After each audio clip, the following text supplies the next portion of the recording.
योगेश अपनी माँ पूनम और पत्नी सोनाक्षी के साथ बेलापुर गांव में रहा करता था। उनका एक छोटा बेटा था जिसका नाम चिंटू था। वो बहुत गरीब थे। योगेश मजदूरी करता और ऐसे में उनकी आर्थिक स्थिति सही नहीं थी। किसी दिन काम मिलता और किसी दिन नहीं। योगेश की माँ पूनम को चाय पीना बहुत पसंद था। दिसंबर की सुबह ठंडी ठंडी हवा चल रही थी। फिर एक दिन, बहू, अरे ओ बहू। जी मम्मी जी, अभी आई। अरे तू अपने साथ एक कप चाय भी ले आना। ठीक है मम्मी जी, अभी लाती हूँ। सोनाक्षी पूनम के कहने पर उसे चाय देती है और अभी आधा घंटा भी नहीं हुआ था कि पूनम फिर से सोनाक्षी से बोलती है, बहू एक कप चाय और ले आ। आज इतनी सर्दी है कि चाय ही मात्र एक सहारा लगती है। मम्मी जी, अभी तो आपने चाय पी थी। अरे हाँ पी थी, तो क्या ठंड भी तो इतनी हो रही है। अब तो मेरे खाने पीने पर भी नजर रखेगी क्या? नहीं मम्मी जी, आप गलत समझ रही हैं। मैं तो बस ये बोल रही थी कि अभी तो 10 मिनट ही हुए हैं आपको चाय पिए। अरे हाँ तो क्या हो गया, चाय बना कर ला। सोनाक्षी वहाँ से चुपचाप चली जाती है। वो अपनी सास की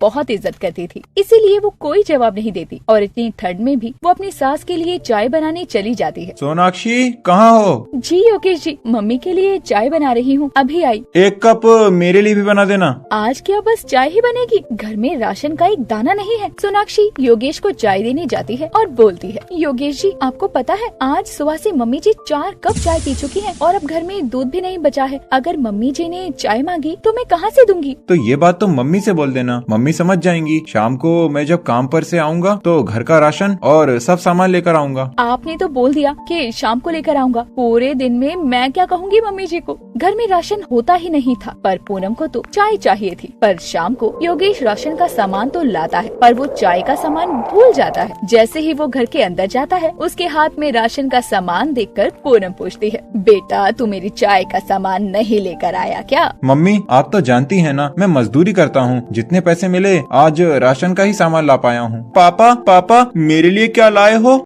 बेटा आज तो तुम्हारे लिए मैं कुछ नहीं ला पाया, कल पक्का मैं तुम्हारे लिए कुछ लेकर आऊंगा। ठीक है पापा। सोनाक्षी ये राशन का सामान ले जाओ और मम्मी और मेरे लिए एक एक कप चाय बना दो। मैंने आपसे सुबह ही बोला था कि चाय का सामान खत्म हो गया है। अब मैं चाय कहाँ से बनाऊंगी? हाँ अब तेरी माँ बूढ़ी हो गई है, मेरी एक चाय पीना भी तुम लोगों को अच्छा नहीं लगता है क्या? माँ आप तो जानती हैं कि मैं किसी और फैक्ट्री में मजदूरी का काम करता हूँ। जितना भी मैं कमा कर लाता हूँ उससे ही घर चलता है। और ऐसा नहीं है कि आपकी एक कप चाय मुझे अच्छी न लगे। इतनी सर्दी है तो चाय तो सबको ही अच्छी लगती है। बेटा मैं तेरे से कुछ और तो मांग नहीं रही, सिर्फ चाय ही तो मांगती हूँ। माँ परेशान मत हो, मैं कल आपके लिए चाय का मसाला ले आऊंगा। और दूसरा दिन होता है। योगेश मजदूरी करके अपनी माँ के लिए चाय का सामान लेकर आता है। माँ, ओ माँ, कहाँ हो तुम? हाँ बेटा तू आ गया। आज मैं आपके लिए चाय का मसाला लेकर आया हूँ। अरे वाह, चाय का इतना सारा सामान ले आया। ये सामान तो बहुत दिन चलेगा। चाय का सामान देखकर पूनम खुश हो जाती है। तभी चिंटू आ जाता है और वो चाय का इतना सारा सामान देखकर बोलता है, अरे पापा आपको क्या चाय की दुकान खोलनी है जो दादी को इतना सारा सामान लाकर दे दिया है? अरे नहीं बेटा, दादी चाय ज्यादा पीती है ना, इसीलिए मैंने उन्हें चाय का सामान ज्यादा ला दिया है। वो ये बातें कर ही रहे थे कि तभी वहाँ सोनाक्षी आती है और बोलती है, योगेश जी वैसे चिंटू सही बोल रहा है, क्यों ना हम चाय की एक दुकान खोलें। माँ जी को तो चाय पसंद ही है और हम चाय से अच्छे पैसे भी कमा सकते हैं। तुम भी कहाँ बच्चों की बातों में आ रही हो, छोड़ो ये सब, चलो खाना लगाओ। जी लगाती हूँ। उस दिन योगेश चाय की दुकान खोलने वाली बात को नहीं मानता और वो फैक्ट्री में मजदूरी करने चला जाता है। ऐसे ही कई दिन बीतते हैं। एक दिन फैक्ट्री में अचानक आग लग जाती है। आग लगने के कारण फैक्ट्री बंद हो जाती है। योगेश के पास अब कोई काम नहीं होता। मम्मी खाना दे दो, मुझे बहुत भूख लगी है। पापा को आ जाने दो बेटा, फिर मैं खाना बनाती हूँ तुम्हारे लिए। तभी योगेश घर आता है। योगेश जी आप आ गए, इतनी जल्दी कैसे? हमारी फैक्ट्री बंद हो गई है। पर कैसे? और अब हम क्या करेंगे? और आपके काम का क्या होगा? फैक्ट्री में आग लगने की वजह से फैक्ट्री बंद हो गई। योगेश जी अब क्या होगा? घर में राशन भी नहीं है और आपका काम भी नहीं है, अब हम क्या करेंगे? मम्मी पापा आप परेशान मत हो, मैंने आपको उस दिन भी बोला था कि हम मिलकर चाय की दुकान खोलते हैं। अभी सर्दियों का मौसम भी गया नहीं है। देख रही हो सोनाक्षी, चिंटू अब बड़ा हो गया है। सही कह रहे हैं आप, मेरा चिंटू शुरू से ही समझदार था। चाय की दुकान तो खोल लेंगे, पर कैसे? हमारे पास तो सिर्फ चाय का सामान है और कुछ नहीं। योगेश चाय की दुकान के लिए मान जाता है। फिर चिंटू अपने घर में रखी हुई एक पुरानी टेबल को घसीटता हुआ घर के बाहर ले आता है और बोलता है, पापा हम इस टेबल पर चाय की दुकान खोलेंगे। टेबल को देखकर योगेश और सोनाक्षी के मन में एक उम्मीद जागती है और वो चाय का सारा सामान और घर का चूल्हा उठाकर उसी टेबल पर रख लेते हैं। फिर वो अपनी चाय की दुकान शुरू करते हैं। योगेश चाय बनाकर सबको बुलाता है। चाय ले लो, मसाला चाय 5 रुपए में, चाय का कप, गर्मा गर्म चाय। योगेश की चाय भी बिकने लगती है और लोगों को पसंद भी आती है। इतनी ठंड में गर्मा गर्म मसाला चाय राहगीरों को अपनी ओर खींचती है। चाय बेचते बेचते दोपहर हो जाती है और पूनम बोलती है, अरे बहू आज खाने को कुछ मिलेगा कि नहीं? माँ जी मैं खाना कैसे बनाऊँ? चूल्हा तो योगेश जी के पास है। मम्मी अब तो मुझे भी बहुत तेज भूख लगी है। बेटा मैं क्या कर सकती हूँ, तुम बताओ। बहू तू रुकना, अभी जाकर मैं योगेश से बात करती हूँ। पूनम योगेश के पास जाकर बोलती है, योगेश बेटा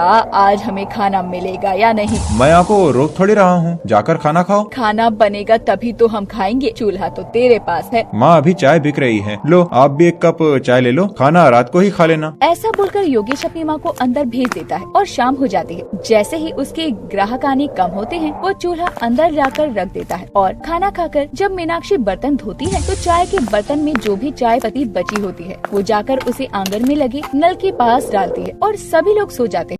दूसरा दिन होता है। योगेश अपनी चाय की दुकान लगाकर बैठा होता है। तभी सोनाक्षी घर के काम करने के लिए नल से पानी भरने जाती है तो देखती है कि नल से पानी नहीं गर्मा गर्म चाय निकल रही थी। योगेश जी सुनो जरा इधर आओ। योगेश वहाँ जाकर पूछता है, क्या हुआ, चिल्ला क्यों रही हो? आप देखो नल में से पानी की जगह चाय निकल रही है। ये क्या बोल रही हो तुम? मैं सच बोल रही हूँ, आप देखो तो इसे। तुम तो सही कह रही हो, इसमें से चाय आ रही है। योगेश बहुत हैरान होता है और चाय का बर्तन भरकर चाय बेचनी शुरू करता है। लोगों को चाय पसंद भी आती है और अब उसकी कोई लागत भी नहीं लगती। ऐसे ही उनकी गरीबी दूर हो जाती है और उनके घर में राशन की कोई कमी नहीं रहती। एक छोटे से गांव में रमा नाम की औरत अपने बेटे गोलू के साथ रहा करती थी। वो गरीब तो थे, जो भी गोलू कमा कर लाता उससे ही उनकी जरूरतें पूरी हो जाती और अक्सर रमा बीमार भी रहा करती। माँ उठ जाओ, मुझे फैक्ट्री भी जाना है। हाँ बेटा अभी आई। माँ जल्दी करो, मुझे फैक्ट्री के लिए देर हो रही है। बेटा अब मुझसे घर का काम नहीं होता है तो तू मेरे लिए बहू लेकर आ जा। अरे ठीक है, बहू भी ले आऊंगा। अभी आप जल्दी से नाश्ता दे दो। रमा थकी सी आराम से नाश्ता ला ही रही थी कि अचानक ही वो जमीन पर गिर जाती है। माँ ये क्या हुआ आपको? उठो माँ उठो। गोलू रमा को उठाने लगता है और जैसे ही गोलू रमा को हाथ लगाता है रमा को बहुत तेज बुखार था जिस वजह से वो बेहोश हो गई और गोलू पानी लाकर रमा के मुंह पर छिड़कता है तो रमा उठ जाती है। माँ अब आप ठीक हो? आपको तो बहुत तेज बुखार हो रहा है।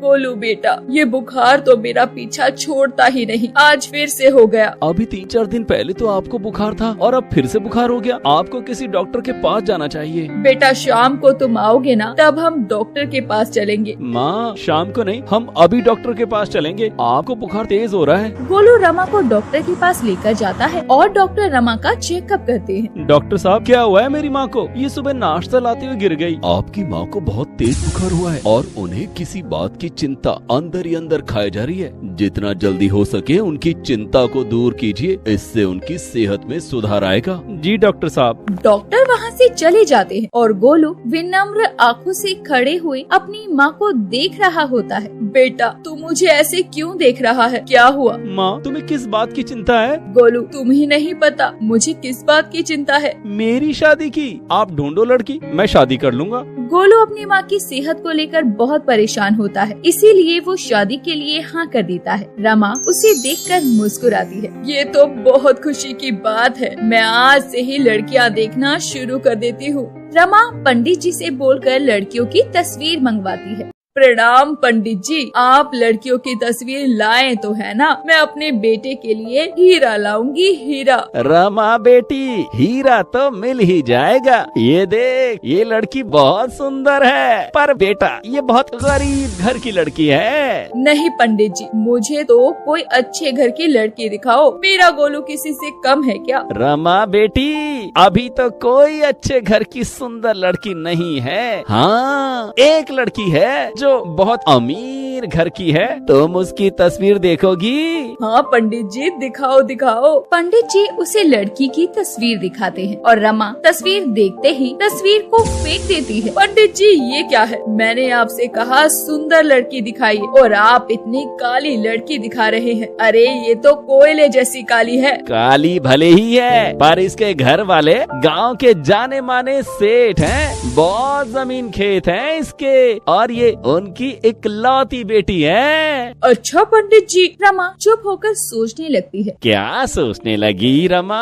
लड़की हीरा है, हीरा, बस उसका थोड़ा रंग ही तो काला है, और इतनी अमीर है कि तुम्हारी 7 पुश्ते बैठ कर खाएंगी। आप हमें इसके घर लेकर चलना। ठीक है, मैं फिर कल आता हूँ। दूसरे दिन पंडित जी रमा और गोलू को उस लड़की के घर लेकर जाते हैं। तभी रमा लड़की को देखे बिना ही घर देखकर ही हाँ करने लगती है। अरे हमें लड़की पसंद है, शादी की तारीख रख लो। रुको माँ, पहले मैं लड़की देख तो लूँ। अरे बेटा घर देख, कितने अमीर लोग हैं, ऐसा रिश्ता दोबारा नहीं मिलेगा। पर मैं बिना देखे लड़की को मैं शादी कैसे कर सकता हूँ? अरे तुम शादी के बाद रोजाना उसे ही तो देखोगे। रमा बिना देरी किए गोलू की शादी सोना नाम की उस काली लड़की से कर देती है, जो कि बहुत पैसे वाली थी। पैसे वाली होने के साथ साथ सोना बहुत घमंडी थी, उसे अपने पैसे पर बहुत घमंड था। अरे आओ बहू, तुम्हारा स्वागत है हमारे घर में। रमा सोना का गृह प्रवेश करवाती है। अपने दाहिने पैर को इस कलश पर मारो और अंदर आ जाओ। ठीक है माँ जी। गोलू अपनी पत्नी को कमरे में छोड़ा, थोड़ी देर आराम कर लेगी। ठीक है माँ। अभी तक गोलू ने सोना को देखा नहीं था और वो उसे कमरे में ले जाता है। कमरे में जाकर और कमरा देखकर सोना छटपटाने लगती। ये कैसा कमरा है? पिताजी ने मेरा कोई ख्याल नहीं किया। सोना कमरे को देखकर गुस्से में खड़ी थी, तभी वहाँ रमा आ जाती है। सोना बहू, ऐसे क्या देख रही हो? ये तुम्हारा कमरा है,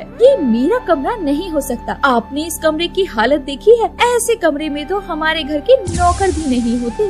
बेटा अब तुम्हारी तरह पैसे वाले तो नहीं है ना। देखो मम्मी जी, मैं इस कमरे में नहीं रह सकती। इतना बोलकर सोना अपने पिताजी को कॉल मिलाती है और उन्हें बोलकर अपने कमरे को ठीक ठाक करा देती है। अब हुआ ना ये मेरे रहने लायक। रमा चुपचाप खड़ी हुई ये सब देख रही होती है। बेटा तुम्हें ये सब नहीं करवाना चाहिए था। मम्मी जी आप कुछ मत बोलिए, ये कमरा मेरे रहने लायक नहीं था, मेरा भी कोई स्टैंडर्ड है। रमा चुप हो जाती है। तभी वहाँ गोलू आ जाता है और सोना को देख लेता है। माँ ये काली कौन है और मेरी सोना कहाँ गई? मैं ही सोना हूँ। ये नहीं हो सकता, तुम मेरी सोना नहीं हो। अरे कहा ना मैं ही सोना हूँ। हटो चलो, मुझे आराम करना है। अगर तुम ही सोना हो तो मैं ये शादी नहीं मानता। मेरी माँ मेरे साथ ये नहीं कर सकती। ये बात जाकर तुम अपनी माँ से करो, मुझे क्यों परेशान कर रहे हो? गोलू को हटाकर सोना बेड पर सो जाती है और गोलू हैरान रहता है कि इतनी काली लड़की से उसकी शादी हो गई। गोलू बाहर जाकर अपनी माँ से बोलता है। माँ मेरे कमरे में कौन काली लड़की है? खुद को सोना बता रही है। वो सोना ही है। क्या इतनी काली लड़की से आपने मेरी शादी कर दी और मुझे बताया तक नहीं?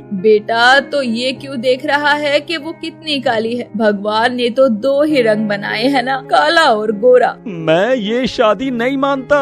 बेटा तुझे सोना को अपनी पत्नी मानना ही होगा, भले ही वो काली है, पर तेरी उससे पूरे विधि विधान से शादी हुई है। माँ तुमने उसे देखा है? कोयले से भी ज्यादा काली है। सब लोग क्या बोलेंगे? अरे तू लोगों को छोड़ बेटा, लोगों का तो काम ही बातें बनाना है। देख बेटा अब तेरी शादी उससे हो गई है, वो तेरी जिम्मेदारी है। ठीक है। गोलू मान जाता है और दरवाजे पर खड़ी ये सब सोना सुन लेती है और उसे अपनी सोच और अपने बर्ताव पर शर्मिंदगी होती है और वो जाकर अपनी सास से माफी मांगती है। मम्मी जी मुझे माफ कर दीजिए, मैंने आपको गलत समझा। तुम माफी क्यों मांग रही हो? मैं समझी नहीं। मुझे लगता था कि आपने सिर्फ मेरे पैसों के लिए मुझसे शादी करवाई है गोलू की, और आपको मेरी कोई परवाह नहीं है। अरे बेटा तुम अब हमारे घर की बहू हो, हमारी इज्जत हो और गोलू की जिम्मेदारी हो। धन्यवाद मम्मी जी। सोना ने रमा के पैर छुए और रमा ने उसे आशीर्वाद दिया और अब खुशी खुशी सोना उनके साथ रहने लगी और उसने पैसों का घमंड भी छोड़ दिया।